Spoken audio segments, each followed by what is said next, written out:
Mike Tyson has the famous quote that everybody has a plan until they get punched in the mouth. and that's, careers are often that way. I think it's the privileged few that really either especially work for someone else and go on cruise control. A lot of people end up going off on their own so that they have more control over their destinies. And for the rest of us, we bob and weave the best we can and manage it as it comes along. Welcome to The Defense Never Rests with Morgan Akins, your monthly dose of uncommon sense about all things legal and some that are not. Hi, everyone. Welcome to this episode of The Defense Never Rests. I'm your host, joined by Lindsay again. Hey, Lindsay. Hey, Megan. How's it going? Good. Welcome back. You're becoming more of a regular with me, and I love it. Thanks. I appreciate it. I'm enjoying the podcast life a little bit. Yes. I got some good feedback from the first one that I was participated in that got released last week. And, I of course sent it to everybody and I was like, you have to listen to this, tell me what you think. I was somewhere recently and they're like, you have a podcast? I was like, yeah, you want to come on? They're like, no way. It's like, I promise it. I'm very nice. I'm not going to make anyone look bad. Most people are, unless that's like the goal of your podcast is to make people look bad. But fortunately, that's not what we do here. I think there's a general fear about people hate hearing themselves talk and the sound of their voices, which I totally agree. I don't like hearing myself talk or the sound of my voice either. So I understand that fear. And I think that is a hesitation for many before coming on a podcast. I mean, that's why I told everybody else to listen to it, not me. So I don't have to listen to it. Not because it's bad, it's just because I don't want to hear my own voice. Well, so today we have on Adam Brownstein, who I've known for a number of years. He and I, went to the same college, not at the same time, but connected after law school because he actually was pretty helpful with trying to help me find a job when I graduated law school and I didn't have a job or any prospects. And he spent some time, looked up from my resume, gave me a lot of, pointers and hints. And, we've stayed in touch over the years. So I'm super happy to have him on. He's had a bob and weave, career that I think a lot of us can relate to. So I asked him to come on and, talk about, his career progression and, what he's learned, throughout the years. So with that, let's bring him in. Good morning, Adam. Welcome to this episode of The Defense Never Rests. How are you? Well, good morning. I'm great. Thank you. I'm so happy to have you on. And for our listeners out there, you and I have known each other for quite some time. In fact, I would say, I think when I graduated law school, you were kind enough to sit down with me and go over my resume and help me get a job. So I appreciate this like full circle. Now you're coming on the podcast. Like I think it's awesome. That's what we Georgetown people do for each other, right? Yes. It's a Hoya life. Yes, Hoya's for life. Hoya network, man. It works. Like, and I remember during that time when I graduated law school and I didn't have a job, I like literally reached out to every Georgetown alum in the Philadelphia region and like basically like was like, here's my resume. Who do you know? And you were kind enough to be like, I'll help you. Yeah. I mean, sometimes that's what you have to do. And, the lightning bolt strikes and look at you now. Yes, totally. So I ask this of everyone who comes on, because we all have different paths that we took to get either into claims or as an attorney. And, you started out practicing as attorney and now, and then you were in-house at an insurance company. Now you're at a broker, but, how was your path to deciding to go to law school? Was it something you always knew you wanted to do? Or were you like me who just didn't know what else to do? So I just did that. Yeah. My first job working in an actual office was when I was 16 years old. It was during the summer. My dad's best friend, who still is a lawyer in Philadelphia, and I spent the summer doing the most incredible gopher work that you can imagine. Everything from changing the big, like 5-gallon jugs of water to running things over to the prothonotari's office. So I learned very early that it's not prothonotary, it's prothonotary. But that's the only way you know how to spell it, though, if you have to say it that way. Yes, it's a mouthful. And anything that they needed. I was a runner. I filed things, carried boxes, helped, whatever it was. But this man who has known me literally since I was an infant is the most honorable person. And I watched what he did for his clients. His clients were mostly individuals and small businesses.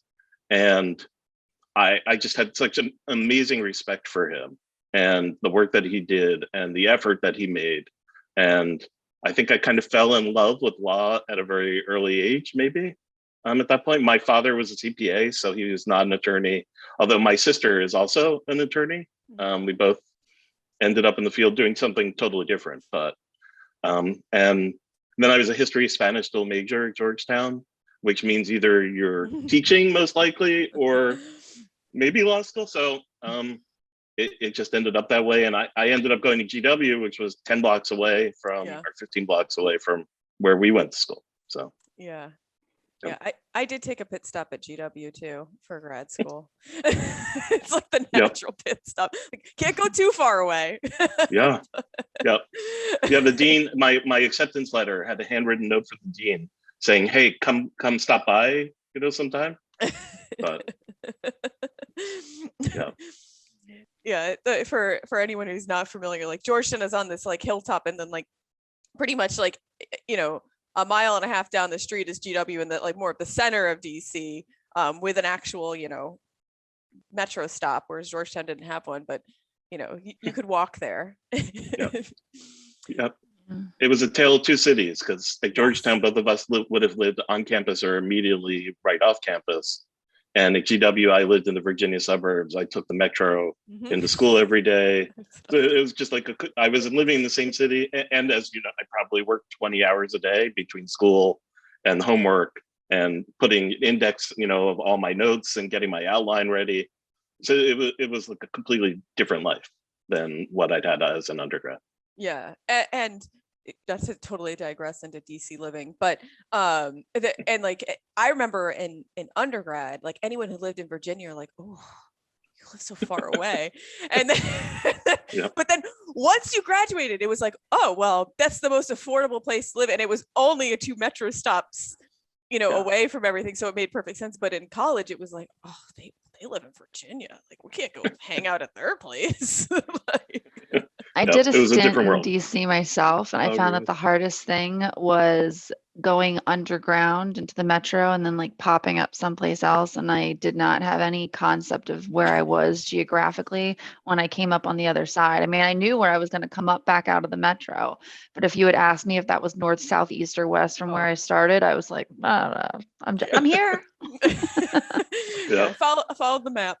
Yeah. And then one day the metro was like down and I had to like walk some like level of distance, and I was like, oh my gosh, that's where that metro station is. And that's how okay, all right. I'm like, this is proving to be pretty helpful. Cool. I'm like, glad this broke, I guess, It's a hot summer day, but I mean, we got to look at the bright side somewhere.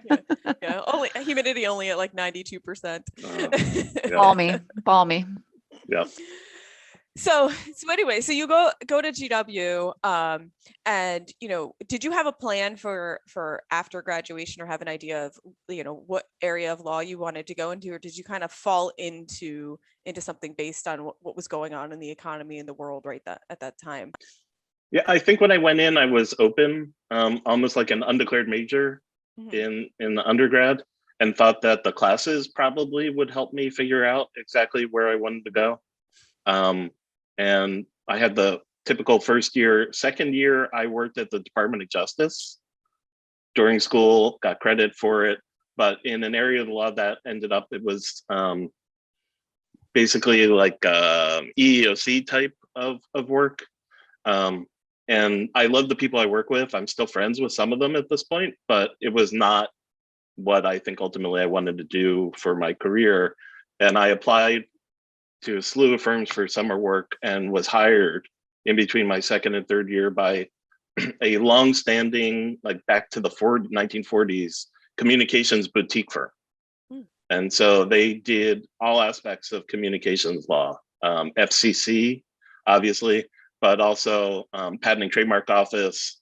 There was a lot of commercial work of transactions of buying and selling radio stations. And in particular, I think I got hired because there was a big litigation case, which was unusual for this firm. Maybe like 10 to 15 attorneys, so not a big house, and they needed an extra body to assist them in handling particularly the discovery pieces of the litigation. And I just kind of fell in love with communications law. Yeah. I ended up taking a class during my third year. I worked 20 hours a week while I was a third year student. They made me an offer. And so my initial intention was to be a transactional and regulatory attorney. I thought that fit my personality far better than litigation. I'm not a confrontational person. I don't take joy from, the back and forth, and I'm a pretty low key person by personality, but eventually, and I don't know if you want me to just proceed into it. Our firm got bought up by a bigger firm because our practice was declining as a result of some regulatory changes. Particularly at that point, there was massive consolidation going on in the radio industry and the TV industry. And in April of 2021, I was laid off in the middle of a recession that was the dot-com recession. And there were very few jobs. I took every interview I could get, but was not successful. Mm-hmm. Luckily for me, one of the biggest law firms, McDermott, Will and Emery, had a project they were doing for a large client that needed staffing, and I worked for them for 6 months. And my mentor at the time from the initial law firm that I had worked for said, "Well, Adam, thankfully the world always has jerks. So if I were you, I would look into litigation." And yeah, that honest to God story. And my father said to me, he said, "Look, I know you're interviewing, you haven't had luck, but if I could get you an interview in Philadelphia, would you take it?" And I said, "Yeah, I can't, at this point, I can't be too picky." And sure enough, his banker was the banker for a law firm that had offices in Westchester and Philadelphia. I had an interview on Friday, I think, in Philadelphia. I came up for it. I had the interview 2 hours later. They called me and made me an offer where they said it's contingent upon you starting on Monday. And so for the first 2 months, I was commuting back and forth. I would stay with my family in Philadelphia during the week and work, and then would leave on Friday night, drive back to Virginia, and slowly pack my life up. Yeah. And so I am barred in Virginia, DC, Pennsylvania, and New Jersey. And at the moment, I use none of them for what I do. Well, sometimes that is the case. Yeah.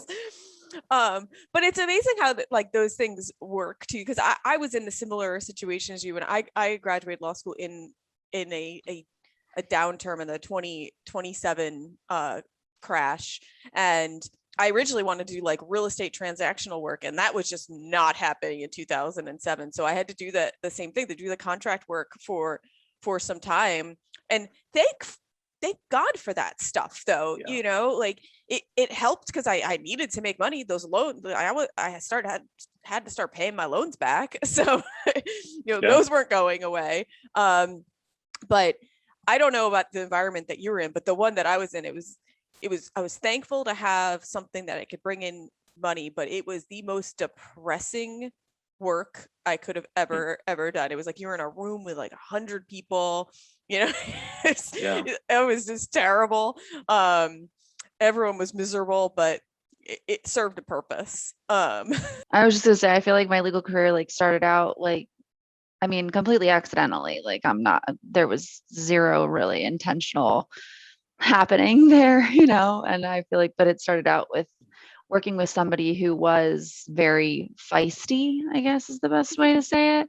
And it kind of led me to where I am now. Cause now, we did litigation, and I'm that's my favorite part is, I'm send me in, and, you say you're low key, and I'm yeah, no, I'm pretty high strung. But it works out. It's totally fine, Yep.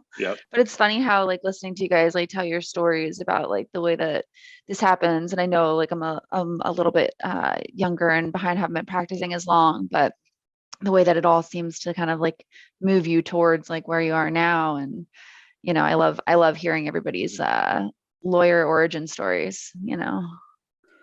That's Mike Tyson has the famous quote that everybody has a plan until they get punched in the mouth. And And that's, careers are often that way. I think it's the privileged few that really either work, well, especially work for someone else and go on cruise control. A lot of Yeah. people end up going off on their own so that they have more control over their destinies. And for the rest of us, we bob and weave the best we can and manage it as it comes along. I mean, it's kind of like having kids. You have a plan until you have your kids. Zero plan after that. Yeah.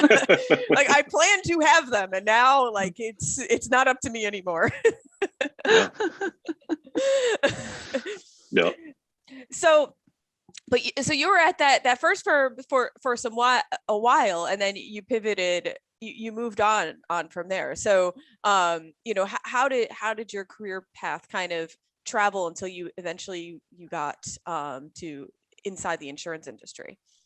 Yeah, because litigation was not my first choice, and because I always sort of secretly felt it wasn't the perfect fit with my personality, I was lucky to find a niche within litigation that worked for me. And the firm that hired me in November of 2001 in Philadelphia really specialized in litigation management. We were national and regional counsel for a number of very large clients that had huge scale litigation going on across the US. Our biggest client had 300,000 open cases when I started. Yes. And so it appealed to me because I'm compulsive and anal retentive. So there's a lot of, you have to, in terms of when you're doing litigation management and your national counsel, a lot of it is uniformity, making sure that the same defense is asserted in Philadelphia as it is in Los Angeles, making sure that the discovery responses are not only accurate, but consistent. Because when you get to that sort of scale of litigation, most of the work we did was asbestos related. All of the asbestos plaintiffs firms talk to each other. And we know that they share documents with each other. We know that discovery responses circulate amongst those attorneys. And so you had to make sure that everything was done uniformly and consistently. And I really loved working with the local attorneys we worked with all over the US. We developed really strong relationships. As I moved up and went from being the low associate to the mid-level associate and eventually a principal,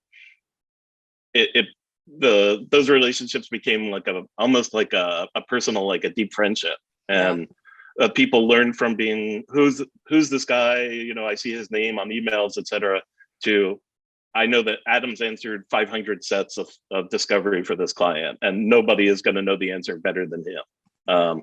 Or Adam has worked with these witnesses, these experts. Talk to him. He's the best person to give you the information you need.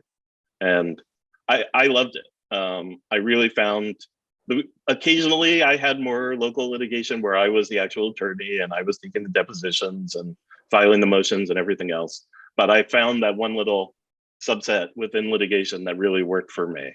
And that first firm that I started with in November 2001, I was still working with those people in February of 2019. Oh, wow.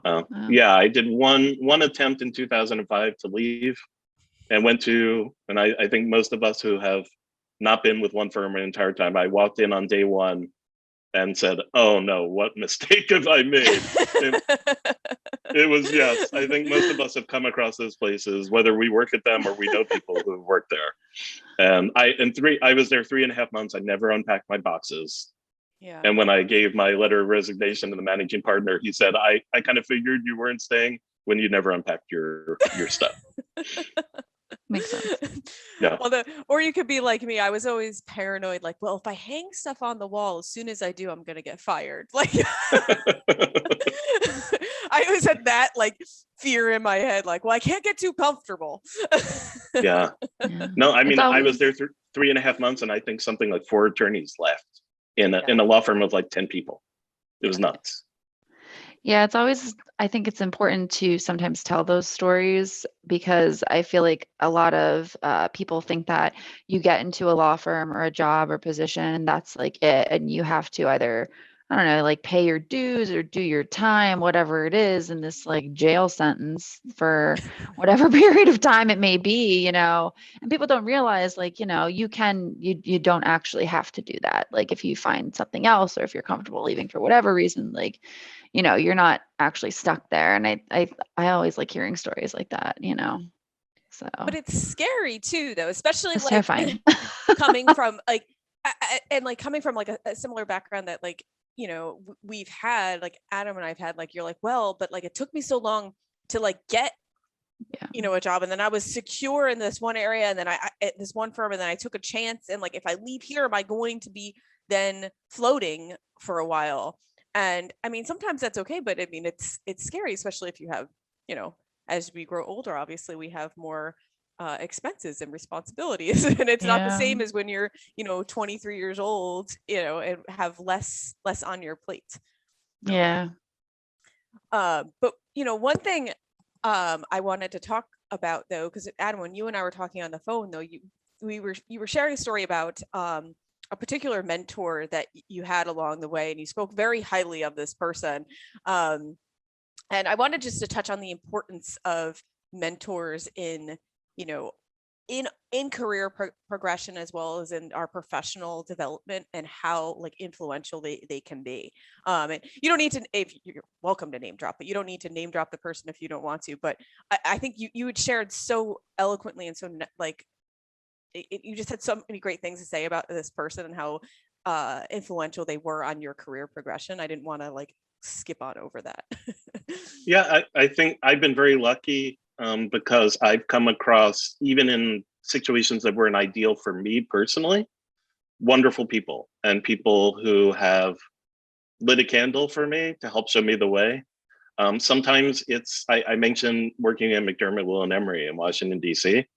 It was a contract job. Like you talked about, there were at one point maybe like 15 of us that were working on this one project. But I think when you show yourself and the work you put into it, the good people will appreciate it and will value it.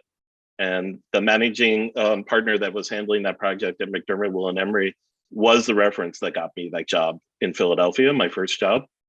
And the person that you're talking about was someone in my very last legal position in 2019, worked at one of the really prestigious law firms in the Philadelphia area, was the managing partner actually of one of their suburban offices, and is one of the most down-to-earth, lovely, incredible people I've ever met, in addition to being a supremely talented litigator. And I know that you have come across him in your own professional experience.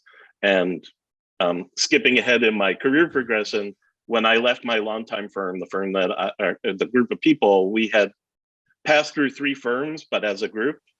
So when I left that longtime job in February of 2019 to go to this big firm in Philadelphia, it didn't work out. It wasn't, I decided that my career in law was looking like a dead end. I worked on really 2 big clients, and then one of them fired us in 2018. So I was working on one client that wasn't mine. And I knew that at some point the music would stop, and where would I be? Also being, you know, in my mid 40s, like you're saying, with a mortgage and 2 children and all of the responsibilities that come with it. And I tried a completely different area of litigation, financial services litigation, which just wasn't a good match for me. A lot of it was doing like contested foreclosure work. Half the time I had people on the phone crying to me. The other half of the time they were cursing at me. You know, how are you, you know, throwing them out of their homes and what have you. Like, just not the right match for me and who I am and what I wanted to do day in and day out. And when I resigned, the first person that talked to me was this guy, who pulled me into his office with the door closed for 30 minutes and said that he had a tremendous amount of respect for me, that, you know, I was smart enough to realize that this wasn't the right fit for me. And the first thing he said was, take a day or 2, regroup, think about what you want, and then let me know how I can help you. Yeah. And managing partner of an office with maybe 60 people working in it. And the first thing he said was, let me know how I can help you. Yeah. And what a blessing. Yes. And like also a good, reminder and lesson for any of us, the impact that you can have by extending that arm to help, and you never know like how it can help someone too. And it just speaks a lot to him in that role too, that, not being upset that you're leaving, but being like, okay, like, what can, this wasn't the right fit for you. So let's find the right fit. Yeah. It's such he was so incredibly generous, both in terms of his encouragement, and then also he made a phone call for me that helped me get an interview, that helped me get the job at the insurance company that I ended up working for. I had, changing careers, changing fields. And he was the one who had encouraged me to look really hard. I had applied for a few positions at that point in insurance, but he was a major assistance in encouraging me. I had 2 interviews with a smaller insurance broker to work. They had a small TPA. That didn't work out, but he called somebody that he knew that led to most likely my resume, floating to the top, and getting called for an interview at this insurance company. And that was my entrance into the world of insurance. And I owe it not exclusively to him, but he was a huge part of that. And I mean, having that help when you're looking for a job is so important, because we all know like how difficult it is to get your resume in front of the right people. And you can't be too proud to ask for help, because I mean, if you're just applying online, chances are it's not going to get anywhere. But even if you apply online and then get someone else to get it in front of the right person, it helps tremendously. Yeah, I'm old enough to remember a time when there was an actual live person that you would send your resume to. Now it's careers at supply, whatever, the abbreviation of the company or firm or what have you. But yes, I mean, it drastically improves your chances of at least getting an interview and giving you the chance to sell yourself if you have any sort of connection that can get you through that door. So then you went to this insurance company, and so how was the transition from for you from being at a firm to then suddenly switching gears and being on the other side of I wouldn't say other side of the table, but different side of the table? Yeah, and that's how I kind of look at it. And now working for a broker, I feel like I'm sitting at the same table. I just keep changing the chairs at the table. Yeah. It's like really those tables in elementary school that they're like kind of circular, and the teacher sits in the middle, and then you're all exactly. Rotate around the outside of it. Yeah. Yeah, absolutely. It was a very different experience, and I don't want to rub it in on either of you, but not billing time. Not billing time changes your life in the most unbelievable ways. It was a lot to handle at first, but they knew where I was coming from. They knew what my background was, and the insurance company hired me to do professional liability claims because they prefer attorneys to be involved if possible, especially in the more senior level claim positions.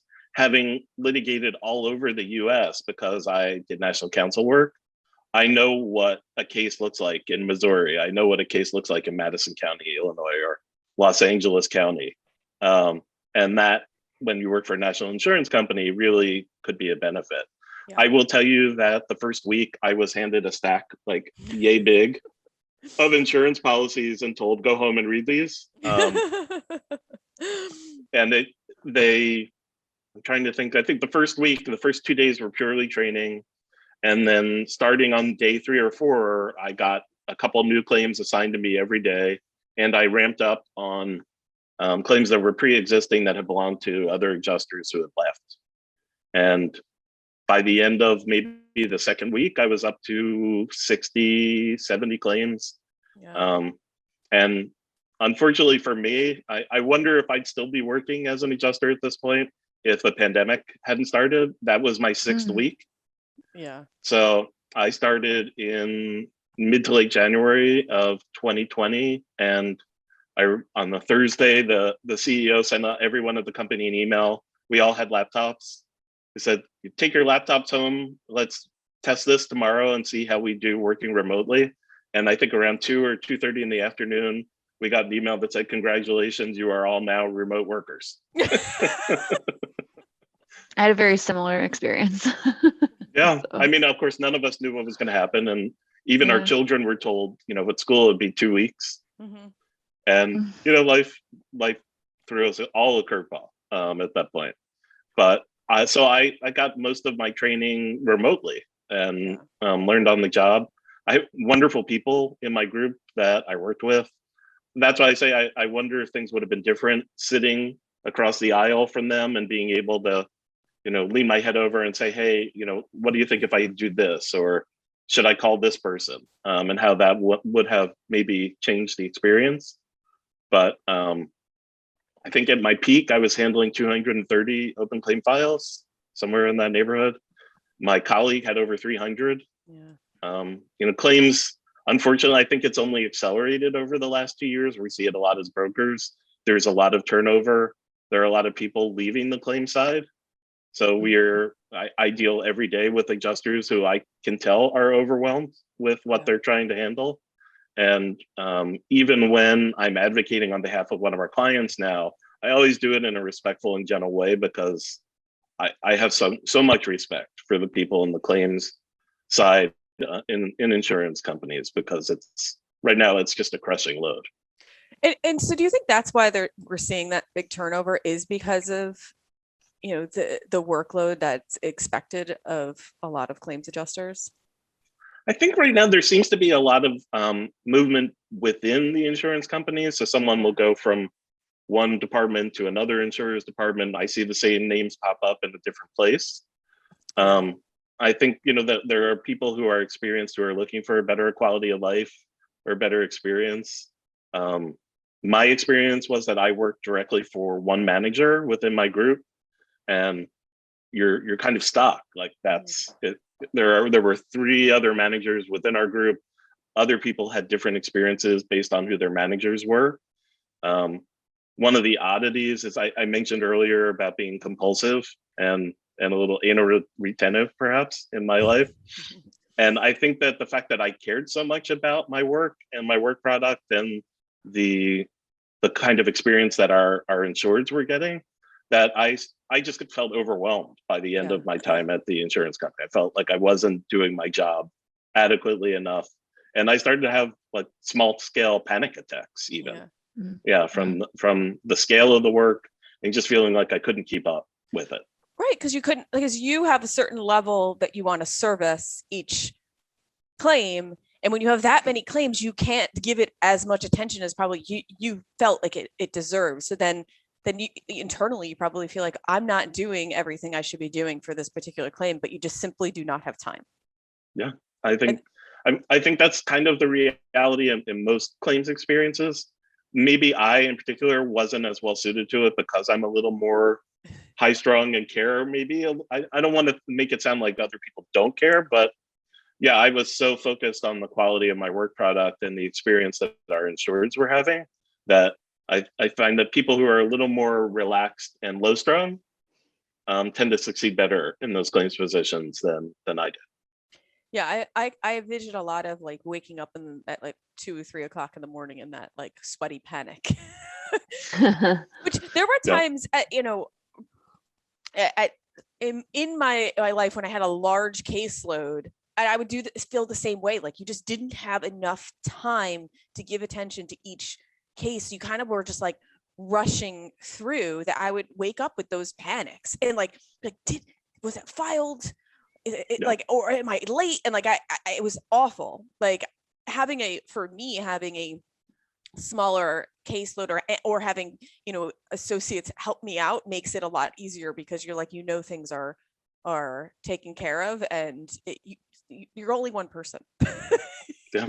When you were carrying all of those, when you were doing all of those cases and you had that really high load for claims, Adam, did you have like a strategy that you used to try and kind of keep things on track, or like, I call them, like, for me, like my default settings, like things that I know that I'm going to do this no matter what, because even on my worst day, I can return to my default setting, when Yeah. things got to be too overwhelming, Yeah, I think coming from law really helped, because you have to be organized and you have to really think things through. My manager had over 30 years of experience at this particular insurer, but just in general in insurance as well. And she actually was really helpful. She said, and this is one of the weird things about insurance and claims in particular, it's different than law. There will be times you will learn during the week where all times are not equal. Fridays are usually the day that I would set aside for writing. So when I had to do my coverage letters, Fridays are the quietest day generally in insurance. Mondays are by far the worst, because you deal with not only the claims that come in on Monday, but everything from over the weekend as well. So it's usually, it's usually a tsunami on Mondays. And learning those ins and outs really helped as time went on. Unfortunately, because my claim load was as great as it was, and because I was new and because I was somewhat struggling, I found myself writing letters on Saturdays and then occasionally writing letters on Sundays. And it turned into a 7-day job. And luckily we were in the pandemic, so there wasn't all that much to do, compared to what normal times would be. But I was working way more in terms of hours than I ever worked in law, other than when I was on trial, and where you're basically working like 20 hours a day. But other than that, it was so consuming, and I was stressed, and I was working on weekends, and still not billing time, which definitely helped. But I really, when you're handling over 200 claim files, you get experience quickly. So I had all sorts of professional liability claims, directors and officers claims, a lot of EPL claims. And we had a particularly large book of homeowners association claims as well. And, there's nothing that compares with just doing it. And we did it. And being remote all that time, I did it, I don't want to say on my own, because, certain things obviously for which the manager would need to either sign off on things, or I would need her approval, or what have you. But jumped right into mediations, which is something that obviously with a law background was a perfect fit. And I was doing it from the second week really on. I was there for 14 months, and every day was a new adventure. But there's the same sort of allure in claims as I found in law, which is cases can be repetitive, but everyone has particular facts or scenarios that make it a little bit different. And finding those and handling those, and getting success both for the insurance company and for our insureds, really, I think, was a great experience. And I have to go back to when you mentioning like working, like bleeding over to the weekends and stuff. And, I feel like at that time though, too, it happened everywhere, because we were all like juggling so much, like during the day with the homeschooling and everything. Like no one was as productive as they normally could be, because there was just despite having nowhere to go and nothing to do, there was so much going on in our own homes that you just probably weren't as efficient during that your like normal time, that you had to kind of bleed over to the weekend. I remember I was waking up super early trying to get things done before the kids woke up, because I knew once they got on online school, I wasn't going to be able to have a complete thought for several hours. And then I would just have to push the rest of my stuff to the night. So and couple that into like being in a new position too, and like a completely new role for you. Like I'm not surprised. That's just kind of how it rolled forward on you. Yeah, I was lucky. I worked in a great department with wonderful people, and I'm lucky one of them actually joined me at my current employer, Hub. She came over about 5 months after I started, and we worked together every day. I saw her yesterday. We sit next to each other in the office. Yeah. And so it's nice, and people remain friends to this day. Some people, just handle it better. They're just better suited to it, I think. And others maybe cope better. I know one of my former colleagues there does acupuncture several times a month to deal with the stress and the anxiety. So I guess you find whatever gets you through the night, you know? So let's fast forward. So what brought you to Hub and moving on to the broker side of insurance? Yeah, to be honest, it's dumb luck. I wish I could say that it was fated to be, but I was actually working here in my home office and preparing to open my own legal practice because I had just decided that I needed to control my experience and that this was going to be the best way forward. And, I still had 2 children in middle school and high school, and this way I could work around their schedules. And I got a call from an insurance recruiter who I had touched base with at some point. I don't remember the first time or the last, but she told me that she had an opening with a national insurance broker that she had placed people at before, and she knew that it was a great environment, and she thought that my background, both in law and in claims, would be a good fit. And I had interviews both at the insurance company that I was working for and after I left, with brokers, with other insurers.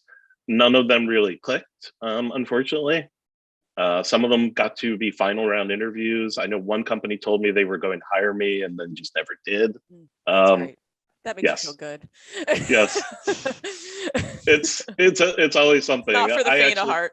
I deal with them every week now. Yeah, I deal with them every week. Experience of being ghosted. No. But I had 2 interviews. The 2 people I met were the person who was my initial boss and his boss, who's now the chief operating officer of our company.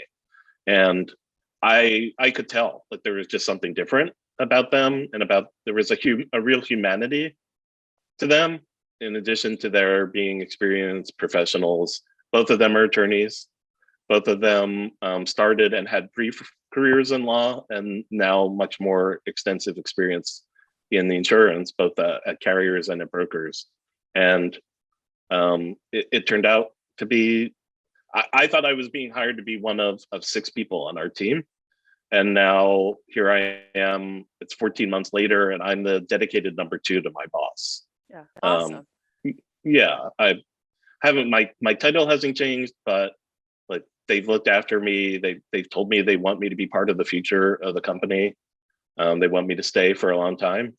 And I now handle our most complex claims, the highest value claims. I have one claim that's $35 million, which is obviously far bigger than anything I handled in law. And I love it. Every day is like a new puzzle. I love working with our clients. And most importantly, I just love the people I work with. It's my dream job. Yeah. And now, I remember sorry. No, you're good. I remember you recently posted about, I think it was on your anniversary, of being at Hub, like how grateful and happy you were with the position. And it's so good to hear, because I feel like, we all bob and weave in our careers, and it's a comforting feeling when you find a place you're like, okay, like, not that you can just relax, but like you could just focus on what you need to, you focus on the job and do it well. And there's not all those outside factors that could be negatively affecting that. Yeah, definitely. I had gone through the process probably in 2017 or thereabouts of working with a career coach. And I did that over several months. And I think the most valuable piece of that was deconstructing and then constructing what my perfect job would be. And at that time, I was expecting it to be in law, maybe as outside counsel or general counsel, assistant general counsel, something like that. But what I realize now, going back and looking at the materials that I put together back then, I have probably about 85% to 90% of that baked into my current job. Yeah. That's awesome. Oh, sorry, Lindsay, I interrupted you before and I was just about to interrupt you again. No, I was just going to say, are you still doing the professional liability claims, Adam? Yes. Okay. So and how many cases do you think you carry now? So at Hub, we have 2 different teams. We have one that's a property and casualty team, Mhm. And then my group is called the specialty lines group. We handle all the same types of policies that I was handling when I was in Philadelphia. In addition to, I handle cyber now, which is probably the most interesting type of claim that comes in, and certainly the most Yeah. urgent when I see them. And I love it. Every day is interesting. Every day is a little bit different, but I have the quality of life that I always dreamt of. Yeah.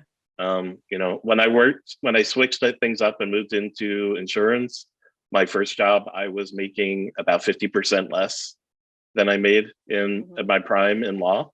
Mm. So that was bitter, but Yes. I kind of took my lumps for, the initial time, knowing that I needed to get the experience. I mean, my initial hope was that I would be at that insurance company for a long time. It wasn't to use it to jump to something else. It's just kind of the way that it's worked out. Now I have a salary that is not my old law salary, but is commensurate with my experience. And I sign off most nights between 5 and 5:30. Right. Yeah, I check my phone. If I work on the weekend, my boss makes a point of telling me the next week, like, hey, take an afternoon off. Go watch your daughter play volleyball.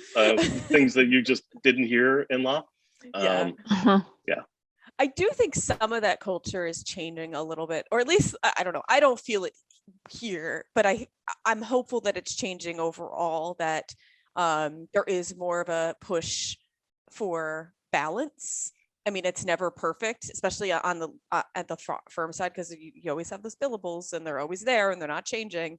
But at least I've felt over the years has evolved to be a little bit more family welcoming, I should say. So one thing I'm wondering though, so, on the broker side, going from an insurance company where you're dealing directly with outside counsel, and now on the broker side, you also are dealing with outside counsel. Are there any things that, you notice, especially from practicing for so long, that outside counsel does that one is like good, and other on the other side, like you do not like, that you could share? Use improvement. Yeah. Yes. I would say that the number one thing that most important for lawyer, know your client. Even if it's a client that's assigned to you by an insurer you haven't worked with before, take the time to get to know them, what they care about, what's most important, how they work, who you should talk to, how often they want updates. Some of the insureds that I work with, they scream and yell that they're not getting updates, every month, and then there are others that scream and yell, I'm getting billed for all these updates. Asking those questions, those are important questions. And we have clients who are in the same sort of scale, in the same industry, and they have two different ways of approaching their legal issues. And so knowing that is important. I would say I had the wasn't fun experience of having an attorney removed from representing one of our clients during the first week of representation, because in this particular EPL matter, the attorney called the opposite attorney, talked to the opposite attorney, discussed the possibility of settlement before he ever talked to our client. Yeah. And they found out about it. Our client was someone who doesn't litigate very often. And so it was a relatively new process, and they were stunned that the defense lawyer had a great relationship apparently with the plaintiff's lawyer, but it really rubbed them the wrong way that that settlement had been discussed before even initial phone call. So getting to know your client and what, especially when they're inexperienced. Wow, is that crucially important? Yeah, and especially you being on the broker side now, like you're in the middle, like of these relationships too. So you are also probably a little bit more attuned to the client needs than versus like when you're working for an insurer, that a lot of times the attorney's dealing directly with a claims adjuster on those decisions, and not necessarily the insured. But now in your role, it's a little bit different. Sometimes things are written into the policy, like how the choice of counsel, how everything could be written into the policy, or at least the agreement for the policy. So it's hard for you're kind of managing a lot. Yeah, the other weird thing that I have to do is when I jump on the conference calls that I remind the attorneys that while I have the ESQ after my name on my signature block, that I am not, I'm not serving as a function of an attorney, and that if they have any concerns about attorney-client privilege, that we should discuss them before the phone call and not after it's taken place.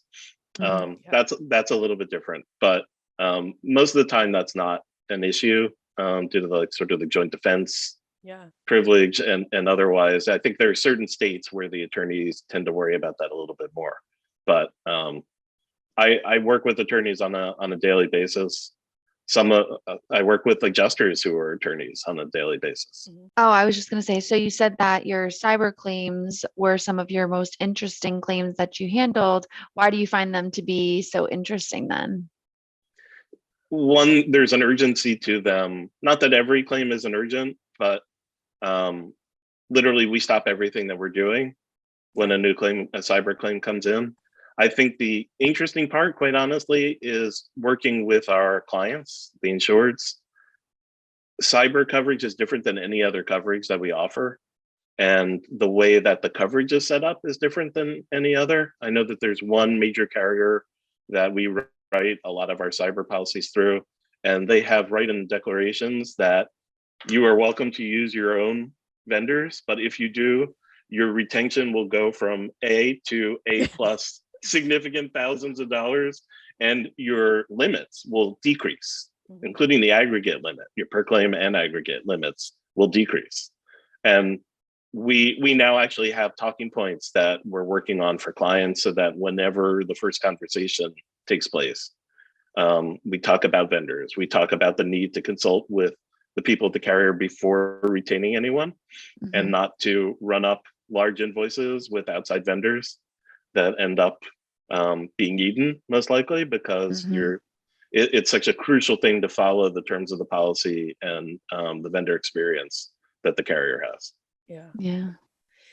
Do you ever experience on your end now, like when you have clients that do have the choice of counsel, and they can go with their choice of counsel, that sometimes you find that if it were up to you, that maybe that would not be your choice of counsel, but you kind of have to defer to them?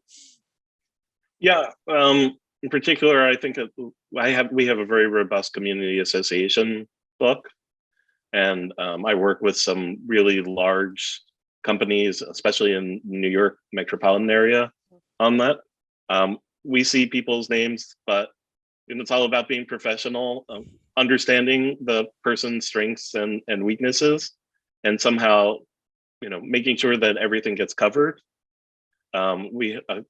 I'm obviously not going to name any names, but there's a particular attorney in New York who happens to represent one of our clients in a couple of different places. And I know when that case, what in particular from a discovery point of view, I'm going to need to do and how I'm going to need to support her in order to get the client to the best place that I can get them to. Yeah.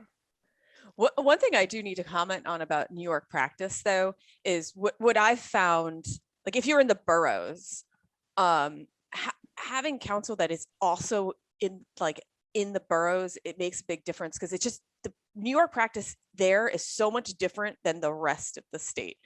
And I just think there's a way that those attorneys communicate and that how things are done in just there that is just vastly different from the remaining New York state. Yeah, absolutely. And they know the people from outside. Yeah. In a heartbeat. The judges know them. Yeah. The other attorneys obviously will know them, and it does make a difference. There's absolutely no doubt. Yeah, I don't particularly practice in New York, but there was a few cases I had to pro hoc in, and going to mediation, I was clearly the alien in the room. Like and how they did mediations was totally different. How I was used to doing mediations, like it was just a much more relaxed process, but it was clear that they were like, this girl doesn't know how we do things, and they didn't even care. No. When I was first admitted to the New Jersey bar, there was still the bona fide office rule, which prohibited a lot of Pennsylvania and New York attorneys from practicing on a regular basis in New Jersey. And if you went to the Camden vicinage for Motion Day on Friday, what you'd find is the Philadelphia attorneys, we would typically show up in suits with ties. And the Camden or the New Jersey attorneys would wear sport coats with slacks. And that's how, the judges or other people were able to tell the difference. It was unbelievable. So, yeah. I remember something similar too with when I first started doing New Jersey arbitrations, comparing it to Philadelphia arbitrations. I remember going in and my first one, I was talking to a colleague and he's like, oh, now you don't even need to do much. You just walk in and you talk about the case. I'm like, wait, you don't need to prepare an opening statement. And he was like, no, he's like, it's pretty much like a mediation. And I don't know if I don't think that's totally true across the board, but it was true in that instance, thankfully, since I listened to his advice. But it was definitely less formal than the Philadelphia arbitrations, at least, and Pennsylvania arbitrations I had been to at that point. Yeah, it's fun, isn't it? Yeah. Multi-state practice is super fun. Yeah. So, we're just about out of time, but I didn't want to leave you without asking you this. I asked this of everyone who's on the podcast. Knowing what you know now throughout the duration of your career, what advice would you give to your younger self? When I was a more senior attorney, I had the privilege of training and kind of mentoring some of the younger attorneys. And I always talked to them about how important it was, obviously, to do good work, to work really hard. But I always reminded them to look after themselves. Mm-hmm. And especially if, as a young attorney coming up in law, it's very easy to get drawn into pleasing others and focusing on others. But you always have to, in the back of your mind at least, and then as you get to year 3, 4, 5, start to think of yourself. Mm-hmm. And it's easy to get lost and find yourself too far down the road having not done that, because the firms are always going to want you to do what they want for themselves. They're going to want a certain number of hours billed. They're going to want their clients, obviously, to be happy. But at some point down the road, it will be, it will become incumbent upon you to have your own book and to have your own practice and to not be so dependent on other people. And so I would always remind people, even in year 1 and 2, just keep that in the back of your mind as you go forward. How do I get from point A to where I want to be at point B, whether that be 5 years, 6 years, 7 years down the road? And I would just add to that too, is you can't be expecting someone else to teach you that as well. Especially with developing your own book, yes, you might get to a place that someone is going to help you develop that, but you can't expect that's going to happen. So you kind of have to take it into your own hands. And hopefully, yes, you'll eventually you will get some assistance, but you really have to look out for yourself first if that's your goal. Yeah, I think the practice of law has changed a lot. Yeah. With our parents' generation, people joined law firms and they were often there their entire career, or maybe 20 or 30 years, and there was a process. And you knew that if you made the sacrifices and you did the things that were expected of you, that you would be handled appropriately. Now, I think starting in you talked about the recession in 2007, 2008. I think that shook up the law industry in such unbelievable ways. And now everybody, no matter, the person who's 5 years out or the person who's been there for 40 years, it's what have you done this year? Yeah. Yeah. Yeah. And I think that's true. Oh, go ahead. I was just going to say, I think that's true about a lot of industries that, people thought that they would be there for, years. I mean, you think about, like you said, our parents' generations, at least both my parents, were both in their jobs for 35, 40 years, and that's not nearly as common anymore now, even though I still think that in the back of our minds that somehow the goal, but like you said, if you're not evaluating as time goes on, as you go down the path, you could end up not really feeling it, and just thinking that this is where you have to be, Yeah. Yeah. And especially we're heading into a very unknown territory right now. None of us know what's going to happen in the coming months or year with the economy. And, we've had these shakeups before. So I think, everyone's a little nervous about what what may be before us and how things are going to shift, because it's going to shift. We don't know how. Yeah. And Yeah. I hope it's the right shift. I mean, I ended up in litigation because that was the jobs to have in 2008. So let's hope litigation stays strong. Yeah. Well, thank you so much for having me on. I really do appreciate the opportunity to chat with both of you. Yes, thank you so much for taking the time out of your day and sitting down and chatting with us, Adam. I always appreciate the time that you've given me over the years, and I'm so happy that you came on today and sat with us and talked about your career and how it changed and the lessons that you've learned along the way. Yeah, My pleasure. Thank you. Thank you. And of course, for everyone listening out there, if you like what you hear, please like and subscribe to The Defense Never Rests on Apple Podcasts. You can also find us on YouTube at TDNR Podcast. Thank you.